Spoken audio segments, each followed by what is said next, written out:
What's going on, everybody? Sorry about that. Welcome to another episode of Off the Couch Boxing. I'm your host, Reckless Rexx Ruger, watching my back. As always, you know him, you love him, El Flaco Explosivo, a.k.a. the Alexis Arguello Puppet. We're back with another banger of an episode, but when don't we have a banger? The most amazing and real boxing conversations anywhere on planet Earth. We're about to have one now. My guest is here. Let's get down to the brass tacks and chop it up. Here we go. Hi. Hey. We finally got a chance to do this, man. We've been working at it for a while, man, but Finally. You already know. Yes, sir. listen, man, first of all, it's a pleasure to meet you, man, and thanks for doing this, man. Oh, man. Thank you, man. Yeah.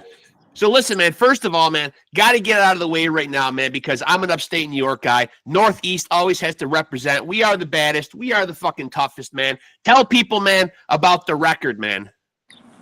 Oh, man, the record. That was years ago, man. Hey, listen, man, when you're knocking motherfuckers out, man,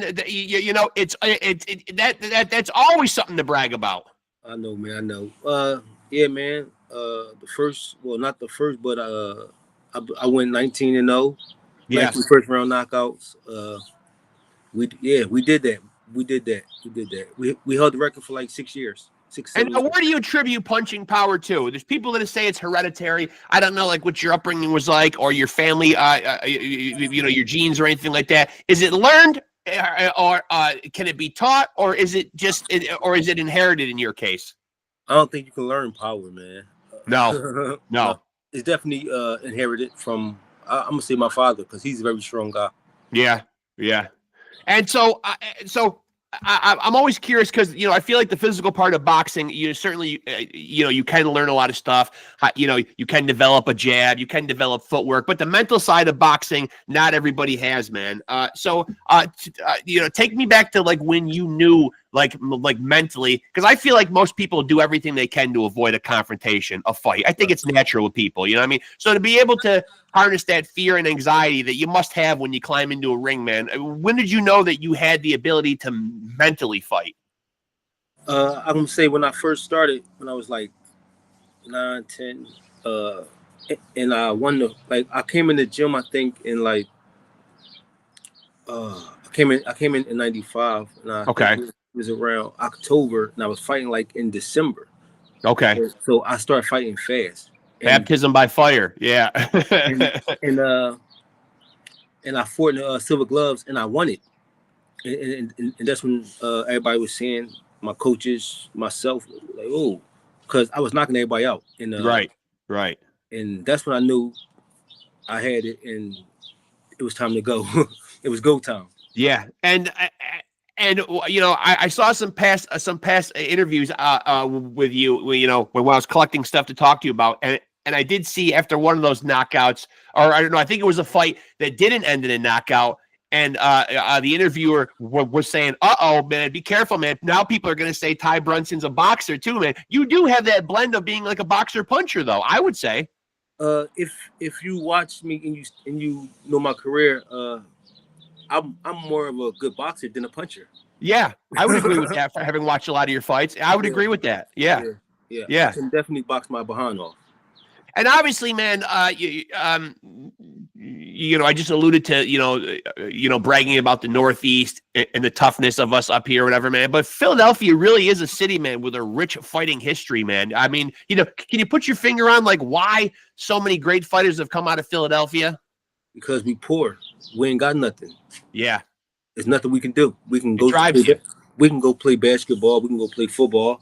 We can go sell drugs. We can go be killers or whatever. But right, we don't have nothing here. Yeah. I mean, so boxing is a way out. I mean, you see B-Hop. He spent years in jail and come home and become world champion. Yeah. Burgess Teller. Yep. I mean, all these are all street guys, though. Yeah, and so when you first get into the sport, man, were you a fan of it prior to? How early did you get boxing gloves on? See, people don't really know, but Jesse Ferguson is my brother-in-law. Okay. And I say when I was probably like 5 or 6, he gave me a pair of amateur blue and white gloves And Okay. from that day, I said, man, I'm gonna be a boxer because I wanted to be like him. But And so you got at it. And so you got at it pretty early then. no, that was just in my mind though. Oh, okay, okay, okay, but okay, I had came in '95. okay. A year before the Olympics. We had 2 Olympic medalists or Olympians in my gym, David Reed and Zaire Rahim. Yep. And and I watched them guys. I mean, come from just training in the gym every day, sparring, and Yeah. now they on TV. So Yeah. Zaire was nice. always wanted to be like Zaire. Yeah, he was nice, man. Yeah, Yeah. unbelievable, man, talented. Who was it that he fought there, man? He had a couple fights against the same guy, man, and he pulled off a big upset, man. Was it Morales when he? Yes, yes, yeah. When everybody had him kind of counted out, you know what I mean? Morales was just knocking everybody out at that time. That's how they counted me out when I fought Centron. Yeah, exactly. yeah. Now, before I get back to your career, man, are you still a fan of the sport? Like, do you actively watch boxing? Kind of hit or miss. Yeah, because I'm a little like I like shied away from the whole gyms, boxing, and everything. Was there a reason why? It's like it's just more of a business now, and people like I don't like watching a built-up guy fight an undefeated guy. Yeah. Even though I mean I don't know, it is what it is. It's just it's not exciting to me as it used to be. Are there guys out there though that are currently doing it though, man, who you will take a peek at if they're fighting? Are there guys currently doing it that you do enjoy watching? Oh yeah, I'm watching Abdul Mason. Yeah. I'm definitely watching Boots. Shakur. Another Philly guy. Yeah. Keyshawn Davis. Yep. Yeah. So I mean, I'm definitely watching, but not watching. Yeah. And I'm curious because I don't know how this sits well. I'm not a fighter myself. The mentality of a fighter, man, to be able to walk away. Like Tyson Fury, you know, a couple months ago announced his retirement. Obviously, he's coming off back-to-back losses to Alexander Usyk. You ended your career on a loss, but were able to walk away from the sport. Was that hard to do? Do you feel like, God, I want to go out on a high note. I got to go out on a win, or do you just not think about it? I'm gonna be honest with you. I tell myself every day. I tell my girl and my kids, like, I'm coming back. I'm coming back.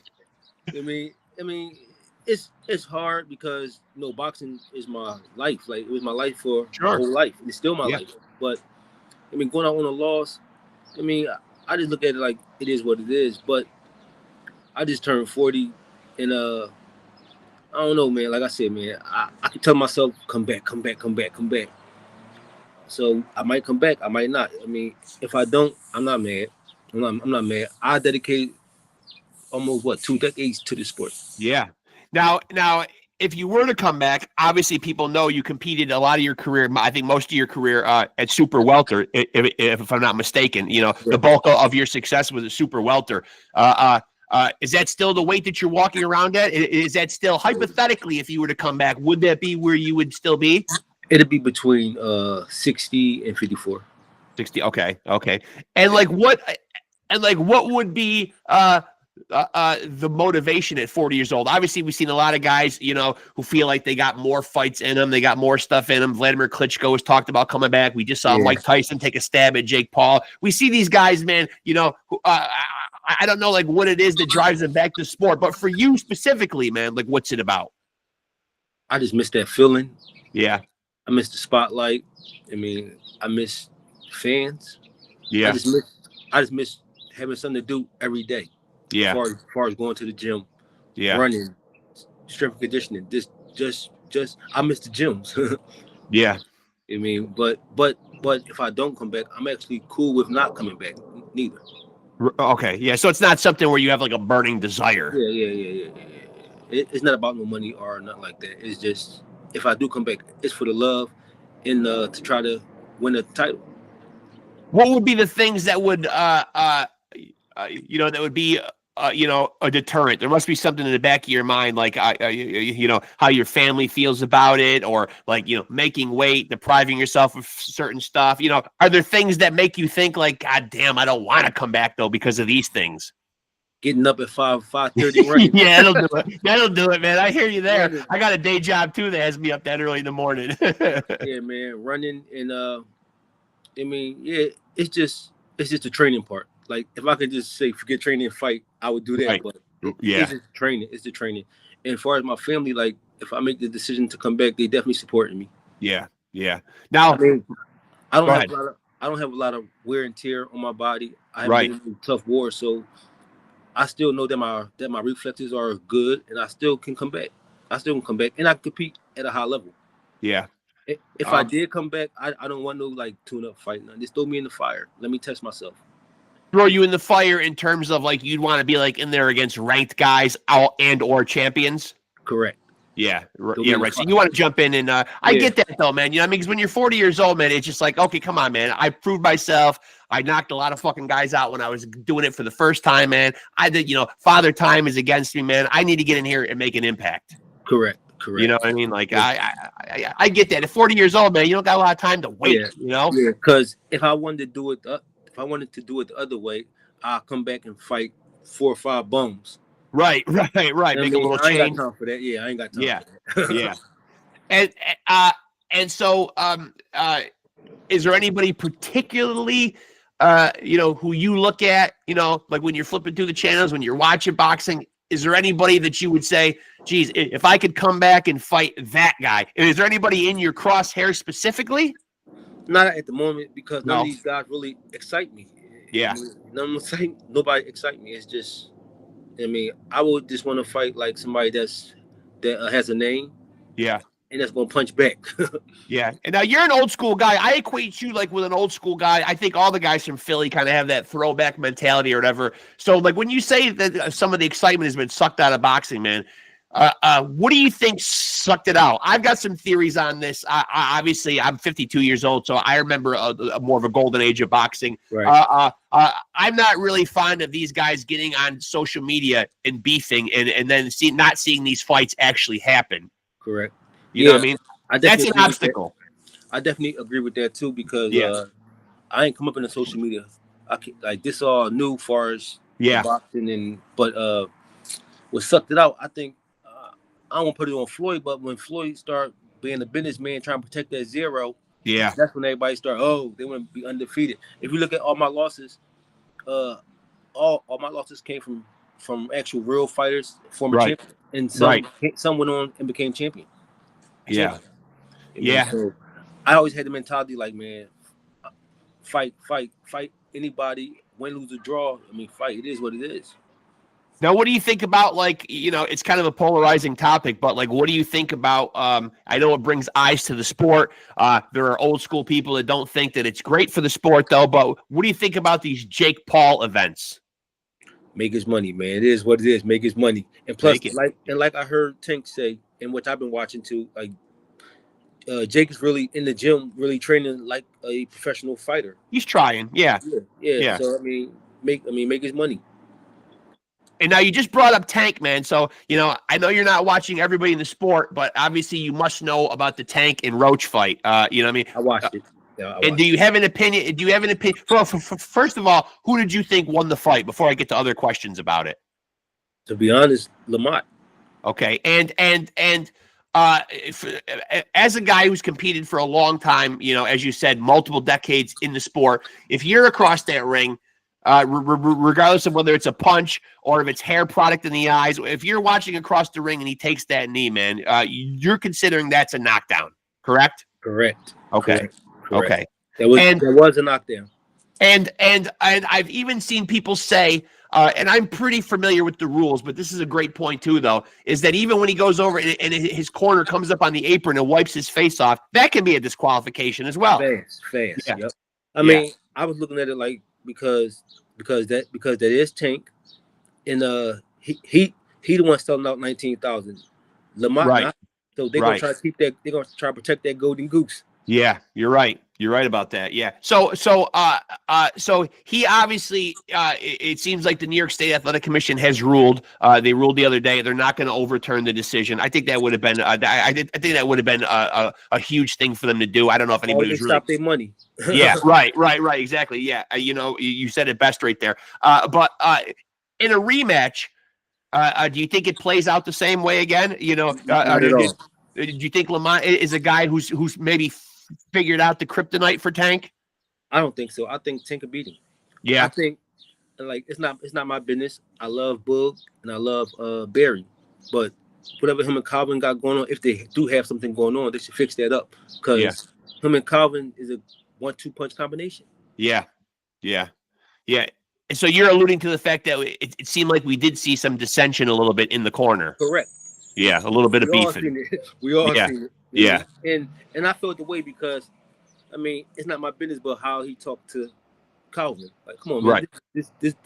This Calvin raised you. He raised you, man. Yeah, he's been there. So, I mean, it is what it is, but I think they should fix that in the rematch. Tank knocks him out. Now, as a guy who competed at super welterweight, man, you know, we just saw Bud Crawford move up from welter to super welter, take one fight, and then make his intentions clear that he eventually wants to go all the way up to 168 later this year and fight Canelo Alvarez. How do you think he fares in that fight? I've had many boxers on here. All of them seem to say it's a big task, but Bud's a special fighter. If there's somebody out there that could do it, it would be somebody like Bud. I don't know, man. Like just jumping on weight classes, that power, like Canelo used to that. Right. I don't think Bud will hurt Canelo, but I know Canelo he'll hurt Bud. Yeah. I mean, I think Canelo beats him easy.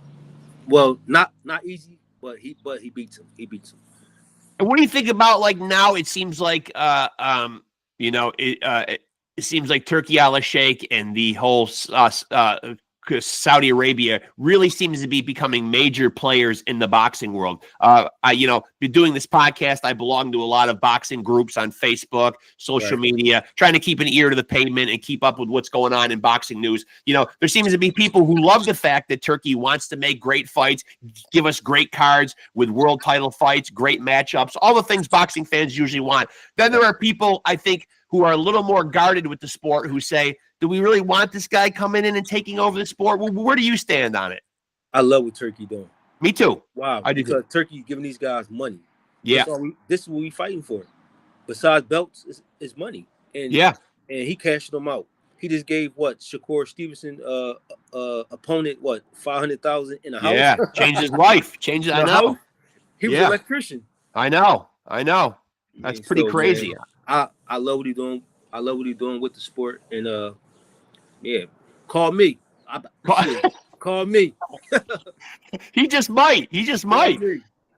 And you mentioned like some of your you know, your past opponents on here. You know, you made mention of Kermit Cintron or whatever. You know, I think of guys like when I think of your career, the Tony Harrisons, the Caleb Plants. I don't know what your answer will be. Sometimes it's not the most obvious of guys, but for you, man, who gave you your toughest fight? Brandon Quarles. Yeah, see, sometimes it's not the most obvious guy. You know, you might have star-studded names on there, but usually I tend to find that it's the guy that nobody seems to think of. Brandon Quarles. I think he's from Maryland. From Maryland. And now, what was it about it that he did in the ring that made him your toughest fight, as opposed to some of these other big name guys? He pushed me, made me had the.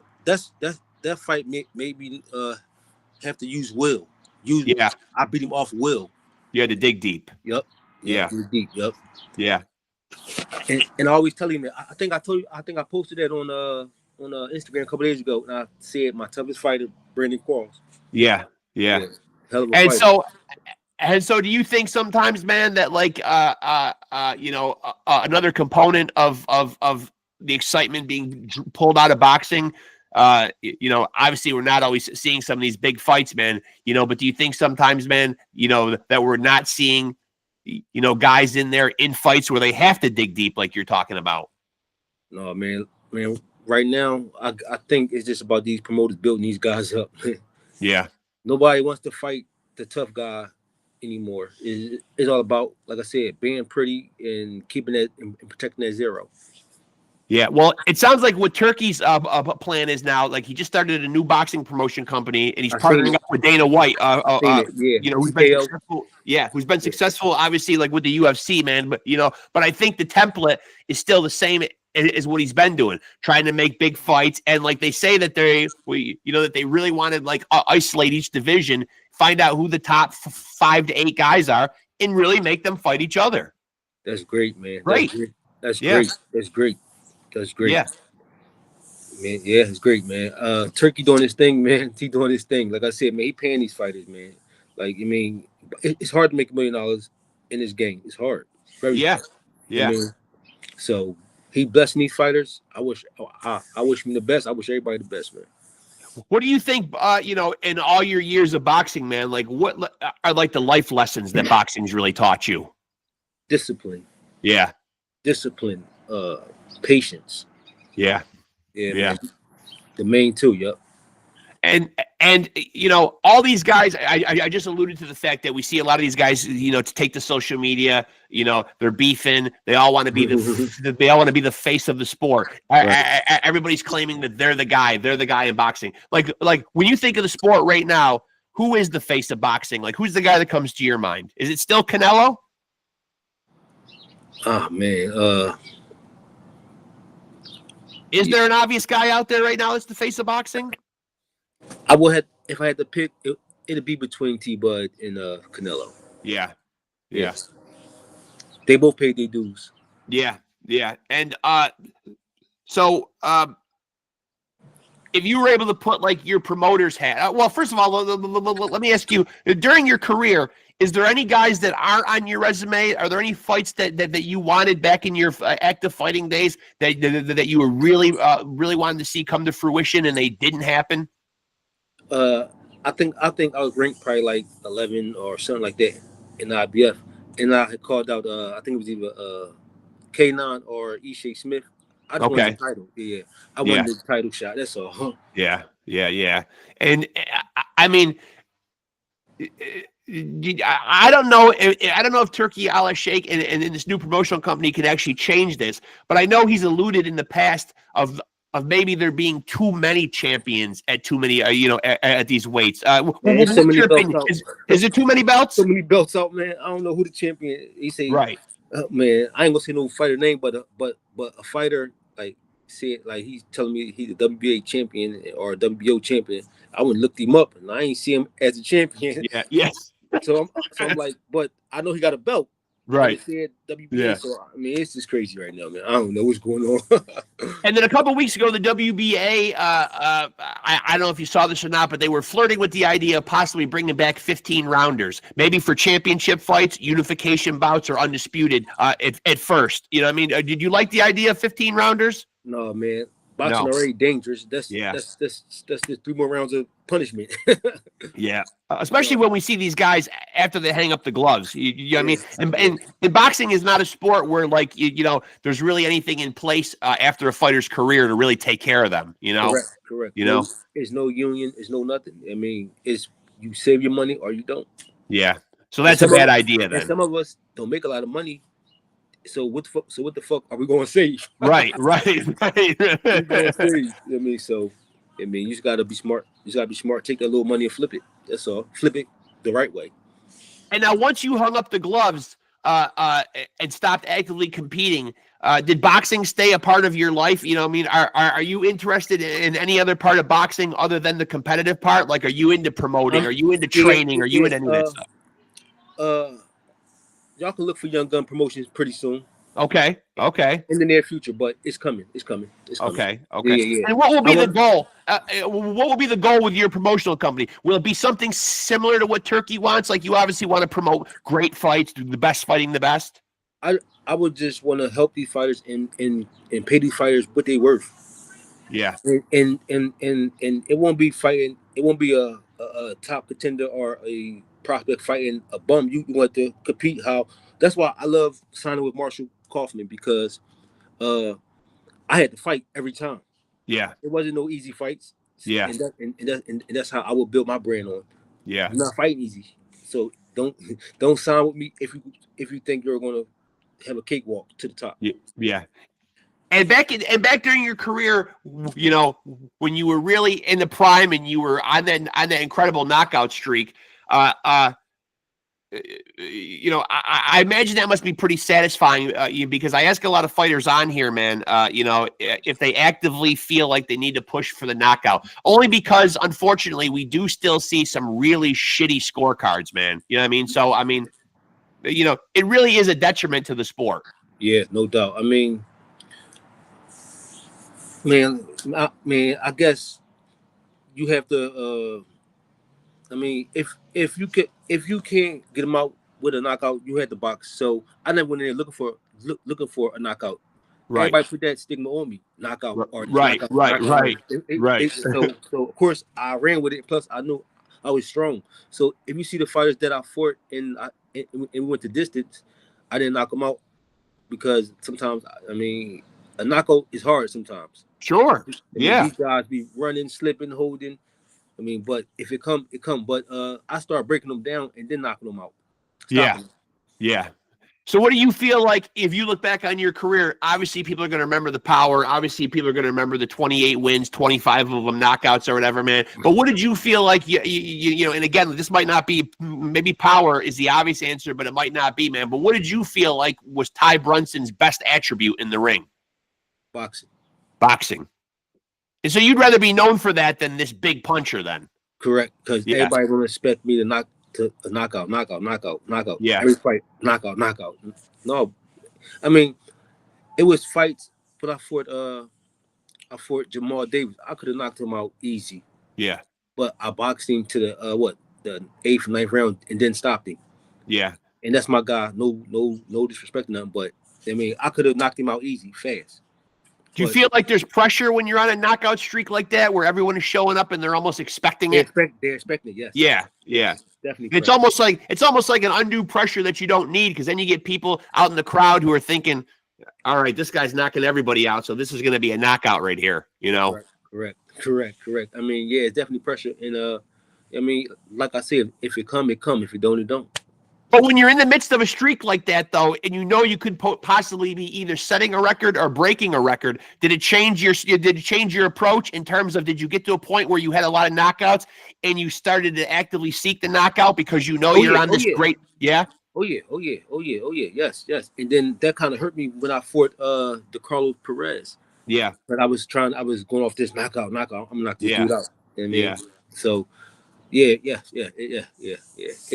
That definitely turned me into something, and then I had to go back and reevaluate and tell myself, no, man, you came in this joint boxing, you came in this game boxing, you go back to boxing, go back to the basics. Yeah. I think at around 2016, 17, I think I went undefeated for a long time, and then I did the Contender, and that kind of threw me off of my ratings, and I just was like, man, I gotta start back at the bottom again, and that's when I come off the Contender. I fight Devon Lee, I think Jamal Davis, then I fight the Russian kid. Yeah. So yeah. And now, what was your reasoning for doing the Contender?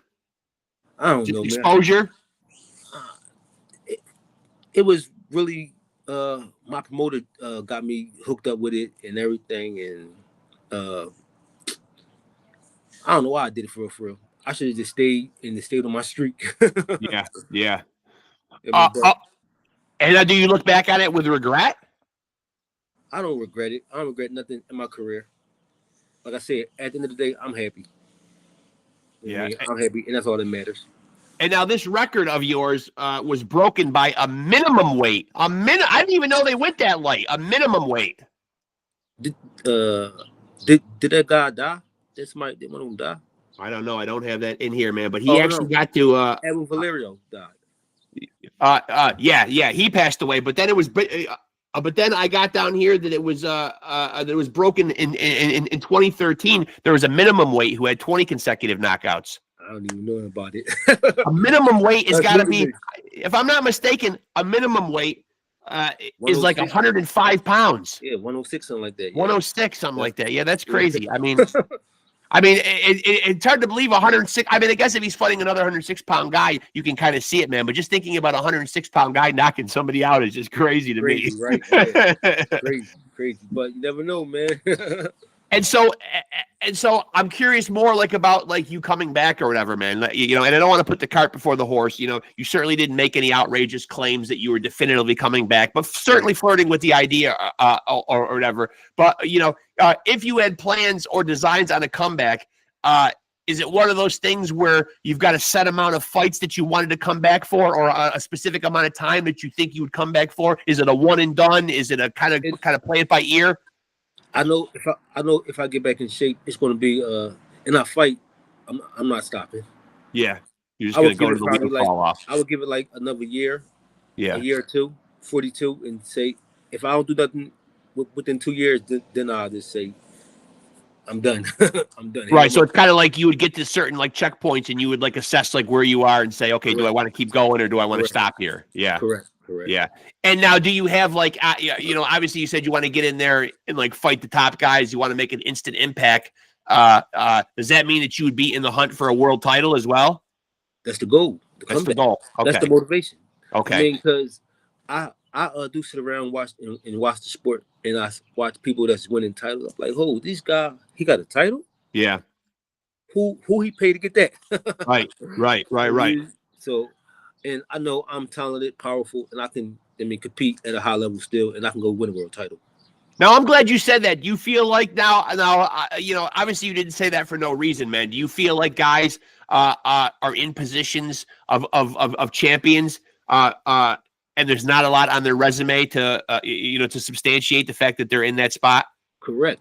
Yeah. I mean, it's not about what you know; it's who you know. Yeah. Money talk. Yeah. I mean, I've been around the game since '95. I mean, I studied the game. I know, even though I'm not actively in boxing, I know what's going on. Right. I know ain't nothing changed from 5 years ago. Right. So, but yeah. Is there somebody in your mind? Like, obviously we hear in all sports, you know what I mean? We hear it debated in basketball with LeBron and Jordan, you know, in this sport and that sport, who's the GOAT? We hear the kids throw that term around a lot. Is there a boxing GOAT in your mind? And who is it? Meldrick Teller. Who is it? Meldrick Teller. And he's your GOAT in the sport for what reason? You know what I mean? Like, make your argument as to why Meldrick is the GOAT. He's from the city, and I loved his style. Yeah, I loved everything about Meldrick. I can't lie. I love everything about him. I mean, and he was an Olympian. He was an Olympian. Yeah. Yep, a champion. And his hand speed was phenomenal. Yeah. Yeah. It got to be Meldrick. I mean, people will say no, but that's my personal opinion. I liked him, and he's my GOAT. And now, obviously, I've done 180 episodes of this podcast. You know, I've heard lots. Congratulations. Yeah, thank you. I've heard lots of different answers on the GOAT question, man. Obviously, I hear Muhammad Ali quite a bit. You know what I mean? Not so much, I don't think, for what he did in the ring. Obviously, for the man that he was outside the ring. But you also inadvertently, man, because of what he did in the sport, you do hear Floyd a lot, man. You know what I mean? Yeah. I mean. But speaking to your point earlier, I do like what you said, though. I think Floyd's undefeated record actually did kind of hurt the sport. I call it the Mayweather effect, where guys really were afraid to put their O on the line. It was almost like greatness was measured by if you stayed undefeated. Correct. Yeah. Turned into a business, and now these guys running, trying to protect their zero, man. Yeah, but yet when you think of all the great fighters, though, man, you know, and I'll go back to Muhammad Ali. They had losses. Manny Pacquiao has losses. Oscar De La Hoya, all the top guys. Roy Jones. I mean, even losses. The greatest, they say that is the greatest. The GOAT, Sugar Ray Robinson. He had 19 losses, something like that. 20 losses, which would be considered, a lot. I mean, look, they talk about a guy like Vasily Lomachenko as a Hall of Famer. The guy's 18-3. 18-3, right? Yeah. Yeah, and he came in the game. I think second fight he was fighting for a title. Fighting for a title, yeah. I think the only reason he was able to get that far, man, and get something outrageous like that is just because of the amateur career. He had like 400 amateur fights. Oh man, that's a long time to stay amateur, that's right? Yeah, that's a lot. Yeah. And then what was your amateur background like? 82 and 12. Okay. So you had quite a few fights too. Yeah. A lot of nationals, bronze, silvers, golden gloves. Yeah. I did it all. I said I come up in the gym with champions. Yeah. I mean, with Olympians and champions. Now, And now, if you were to come back, what would your main concern be, man? Like, we do hear the term ring rust thrown around a lot. Would that be something you'd be concerned about? Not at all. Not at all. Okay. Not at all. Ain't worrying about that. Ain't worrying about Okay. that. I mean, think about it. If you get in a street fight, you're gonna say, "No, I'm a street fight rusty." Yeah. Hold on a second. I haven't had one in a couple of years. Right. No, you gonna go right to work. You know what I mean? Yeah. And plus, like I said, like I still feel it. Like I still feel like I haven't lost a step. Yeah. You know, And I you know what? I kind of like that you said that about ring rust, though, man, because even guys that are actively competing, man, you know what I mean? Like, their whole job, especially like if they don't have to hold down a day job, man, and their job is being a boxer, man, it is their job to stay in shape and ready for a fight at any time, man. You know what I mean? So there really should be no such thing. Like, we've heard the term in the sport a lot, man, ring rust. Yeah. You know, I haven't fought in Right. 10 months, not 9 months, 13 months or whatever. But you should be ready, though. Yeah, you should. All day, every day. Yeah. If it's your job, if it's your Right. full-time job. And so what is life? And so catch people up to speed a little bit, you know, since you have not been boxing, man, what has life been like for Ty Brunson in the years since you stepped away from the sport? It been like it been when I was boxing. Same thing. Just I'm a family man, taking care of my kids, man. So Yeah. I got a beautiful girlfriend, fiance. And Yeah. I'm just living my life, man. That's all. And so no pushback at all, man, from the significant other about coming back. Obviously, people do worry about like the health of you and stuff She like be that. motivating me. It's motivate. Okay. No, she want me to come Okay. back. Okay. I mean, That's a good thing, though, right? yeah, hell yeah. And so now we got to get you either on a Turkey a la Shake card or we got to get you on a Jake Paul card. Get that fucking bag really fast. Then I disappear again. Then you disappear again. I mean, but what do you think though? Like when you see like, you know, and again, anything I say here is alleged. I'm not trying to make any accusations or whatever, man. But what do you think when you see a guy like Jake Paul, who definitely seems like he's taking the sport seriously, but he certainly doesn't have any kind of a pedigree like a Mike Tyson, regardless of what age he's at, man? Is it heartbreaking when you see him beat a Mike Tyson? Very heartbreaking. But I heard, I mean, you know, people talk, everybody was saying that it was like scripted. He paid Mike to take Burying it him. down and this and that. I mean, but one thing Jake Paul do got to do, he got to fight a real boxer. Yeah. That's gonna punch him back. Yeah. Like an Andre Darrell or somebody like that. He's got to fight somebody. So what you're saying is because he was getting that criticism. He has gone in and grabbed a few fighters. I'm pretty sure these guys are way down on BoxRec. I don't know where he's finding these guys, man. Way down, yeah. But he's not finding. So you're saying that you'd like to see him in there against a guy who's a legitimate ranked contender at that weight. Correct. Yeah. What would be a good fight? I mean, in your mind, is there anybody out there right now, who's around Jake Paul's size, man, who if he took a fight with him, you'd be impressed and say, wow, now that's a guy that now Jake Paul's got my respect. I heard Andre Ward say something like, yeah.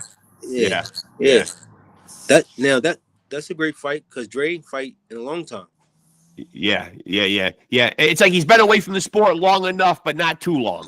Correct. Yeah. And I mean, if you beat an Andre Ward, man, okay, man, then you're saying something. Yeah. So, and Andre coming off the couch too, and then he get in shape, and you've been in shape. Yeah. It's gonna tell you something. Yeah. And so, do you think when you look at a guy like Jake Paul, man, do you think that he really has a future boxing, man? Like, can you see him ever being a world champion? Yeah, if you pay for it. If he pay for it, yeah. Which seems to be what he's done up to this point, I think, man. Like, because, obviously, as I said, me being 52 years old, man, I see Mike Tyson get beat, man. That crushed my whole childhood right there, man. You know what I mean? I can't imagine a guy who looks like Jake Paul, who's got that experience, coming in and beating up like a guy that was a boxing hero for me, No, he's a boxing hero for all of us. Yeah. But like you said, business is business. Yeah. I mean, whatever went on behind closed doors, right? Boom by boom. Yeah. They both left the fight richer, and happier. Yeah. Correct. Richer and happier. And so, again, getting back to the comeback idea, man. If you were to come back, man, would the activity rate be the same, man? Like, would you want to fight like what would be a good amount of fights for you in a calendar year? I want to go fast. Fast, yeah. I'm probably shoot 3-4 fights a year. Yeah, just to get them done. I mean, I go straight 8 rounders, and then we give me all 10s, and then hopefully 12 fighting for a title. And so, what does it take right now at this point? You know what I mean? Like for you to make the move, like from where you are now, you know what I mean, to actually being back competing. Is it a business thing? Is it waiting for a promoter? Is it just no? Because I can pick up the phone and call anybody. It's just me. Yeah. I need the motivation for real, man, to get off the couch. Yeah. I mean, but I know me. I know one day I'm gonna wake up and this is gonna start. It's gonna click again. It's gonna click. I gotta say, man, that I ought to be giving you royalties, man. My podcast is Off the Couch Boxing, and you've already used the term "off the couch" twice, man. I should be giving you royalties. I know, man. I know, man. Off the couch. Shout out to Off the Couch podcast, man. Yeah, thank you, man. Thank you. And so, are you positive in your mind that this comeback will happen, man? Like, what's the moment that you're waiting for? Is there going to be like a light bulb moment, man? Do you think it's going to come? Do you not think it's going to come? I mean, I mean, like, where are you on the whole thing? To be honest, man, it's still up in the air right now. I mean, but it's looking good. Yeah. Because like I said, I do miss the game, and I miss competing. Yeah. And it's just me going down to the gym. That's all it takes. And you feel like. And I mean, obviously you're sitting down right now. I can't tell, like, you know what I mean, like how in shape you are, man. But do you still walk around like pretty close to your fighting weight? Probably not. But I mean, you look like you're in good shape, though, man. Yeah, because I don't really eat like heavy, and I stay active. Yeah. I'm playing basketball, so I'm staying active. Okay, so you've maintained. Facing my son too. Yeah. And so you still have kind of maintained a somewhat of an athletic lifestyle, then. Oh yeah, no doubt. That's 100%. And you probably still have that athlete mindset too. All day. 100%. I'm in the bed early and I'm up early. Yeah.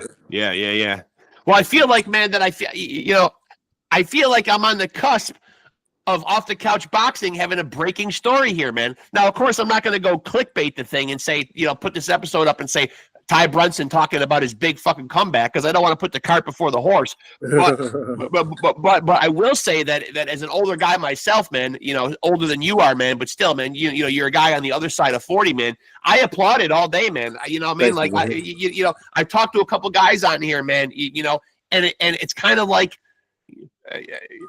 we always heard back in the day that, like, you had to be young to be in your prime. But what does that even mean anymore, being in your prime? You know what I mean? Because I feel like, man, because I feel like when your body is in its prime, though, man, you know what I mean? Your mind is not there, man. You know what I mean? Like, you probably are a lot, your mind is probably a lot better now than when you were actively competing. Correct. You're right. You're right about that.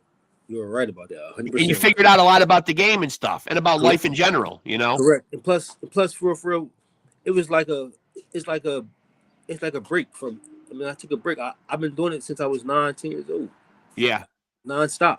So this like a break. Like, I mean, so if I come back, I'll be more dangerous because I'm fresh. I'm fresh. I mean, now, did you feel like when you stepped away from the sport, man, that you needed that break? I think what honestly got me away was COVID for real. Yeah. When COVID happened, that's when I said, all right, man, I stopped training. I started, moving around, and I said, it is what it is. Yeah. Now, did you get COVID when it was going around? Yeah, I had. Yeah, me too. I had caught it when I went to Florida, though. I took a trip down to Florida, and I caught it. Yeah. Yeah. Yeah, it seemed like it got all of us at some point or another, man. I mean, I work in healthcare, man, at a nursing home, so I knew I was going to get it at some point. Oh yeah, no doubt. Yeah, no I'm doubt. doomed. I'm doomed. I catch everything, man. You know what I mean? But in a strange way, I do think that the work environment that I have, though, certainly does like help my immune system, though, too. Oh yeah, for sure. Yes, sir. And now you seem like you're someplace doing this interview, and you're outside and you're enjoying the weather. Are you still a Philly guy right now? Not at all. No. Outskirts. I'm on outskirts. Okay, but you are still up in the Northeast, though. Oh yeah, all day, 20 minutes away. Yeah, and we do, and the weather is turning beautiful. Yeah, it was nice today. I'm in upstate New York. It's nice to see the snow melting, man, and spring around the corner, man. I'm feeling good. Dude, if any time is a time for a comeback, man, this has got to be the weather that probably gets you motivated. The best weather, correct. Yep. Yeah. Correct. I can lose that weight. Yeah, correct. You're right. I'm pumped up, man. I smell a Ty Brunson comeback, man. The young gun is coming back. It's coming. I feel good about that, man. I feel good about that. And you know what, man? I'm finally glad that we got a chance to do this, man. I've had your phone number in my contact list for a while, man. I'm so glad that I finally got to run you down and do this, man. You know, as this comeback is unfolding, man, keep me in the loop, man. As it's progressing, I'd love to have you back on again, man. Hey, man, you got my number, man. Yeah. Anytime. Yeah. I appreciate you saying that, man. I wish you the best of luck, man. I smell comeback. Come back. Yes, sir, young guy. I smell it, man. And listen, man, I'm there for it, man. I wish you a lot of luck, man. And for sure, man, keep me posted, man. Thank you, man. I appreciate you, man, for real. Yeah, I appreciate you doing this, man. Thanks, brother. Good talking to you, my friend. Yeah, we'll do this again for sure, man. Got you. Yep, later. There he goes, folks. Ty Young Gun Brunson, man. When he was fighting in the ring, y'all remember him knocking dudes down like fucking bowling pins. 28-8, 2 draws, 25 of the 28 wins by way of knockout. And at 40 years old, what's that smell? I smell comeback, and Ty is talking about it, man. I feel like he's got the itch. I feel like Off the Couch Boxing might have just broke a little exclusive right there. Let's not put the cart before the proverbial horse just yet, man. But I would love to see Ty Brunson come back, man, and shake up the boxing world a little bit, man. And I think so would a lot of other people, man. Coming back somewhere in super welterweight, middleweight, somewhere around there, man. Where he fought back when in his fighting days, man. Hey, listen, man, as a 52-year-old guy, I applaud it, man. Can it be dangerous? Sure, man. Are there guys still fighting into their 40s, though, man? Sure. And again, Ty made the point that he didn't take a lot of collateral damage, man. I mean, he was mostly the one doling out the damage, man. And even in the fights that he did lose, man, didn't take any horrendous beatings, man, that I can remember. And I remember watching a lot of his fights. Of course, the knockouts automatically stick out because how can you not remember them? He had that crazy streak going where he had the record. He held it for a while for most first-round knockouts, like over a 6-year period. 19 of them right in a row. Holy shit, that record has fallen.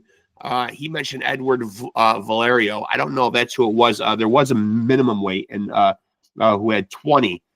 I got in my notes here. That was around 2013, man. And anybody in the comment section wants to let me know who that minimum weight was. And correct me if I'm wrong on the Edwin, or if Ty was wrong on the Edwin Valero thing as well. I know he had a lot of first-round knockouts too. I don't know if he duplicated or exceeded Ty's record or not. You statisticians out there can fill me in on that. Of course, I could Google that myself, but I'm probably not going to. In my mind, I want Ty to have the record, God damn it, because he came on my show and he said the words "off the couch" twice. So I should be writing him some royalty checks, man. He's good for promotion, man. But big honor having him on, man. I've had his number for a while, man. Conflicting schedules and just nailing down a day and a time. And I'm finally glad we got to do this, man. And again, man, I'm super happy to hear him talking about coming back, has the support of his loved ones, man. That's big when you're coming back at that age, man. You need those motivating factors, man. Obviously, he looks in great shape, man. I alluded to the fact that he didn't take a lot of collateral damage, man. Doled out a lot of it, man. Big puncher. But make no mistake, man, a very highly skilled tactical boxer as well. Don't just write Ty Brunson off as a guy who's just a quote-unquote knockout artist, man. This is a Philly guy. I shouldn't even need to say any more right there, man.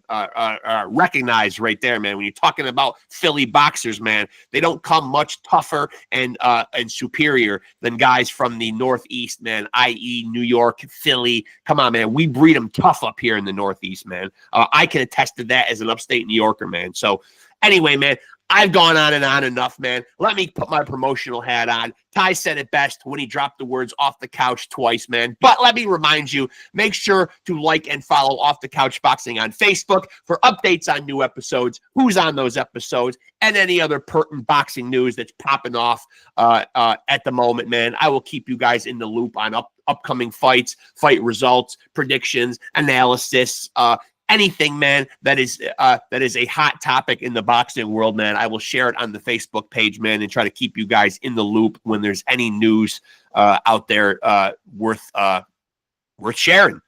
And there's always hot boxing news, man. So there's no shortage of shit on my timeline on Facebook, man, with shit that's jumping off in the boxing world.